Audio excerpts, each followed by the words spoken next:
আপনি দেখছেন বিনি পয়সায় বিনোদন।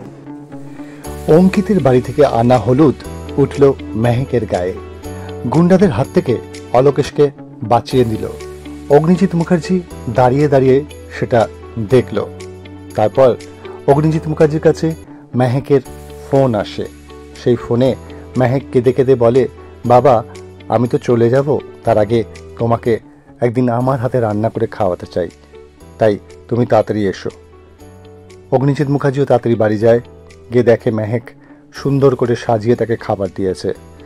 অগ্নিজিৎ মুখার্জি মেহেকের দিকে তাকিয়ে তার হাত ধরে কেঁদে ফেলে বলে, তুই বাবাটাকে বাঁচা, আমি তোকে কথা দিচ্ছি সব ঠিক হয়ে যাবে।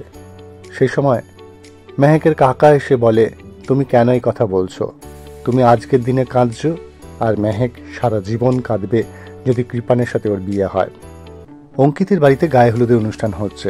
সেখানে গীতা অঙ্কিতকে ফোন করে বলে, বেশ কিছু লেডি কনস্টেবলকে পাঠানো হয়েছে, তাদের হাত দিয়ে হলুদটা যেন তাড়াতাড়ি পাঠিয়ে দেওয়া হয় মেহেকের গায়ে হলুদ দেওয়ার জন্য।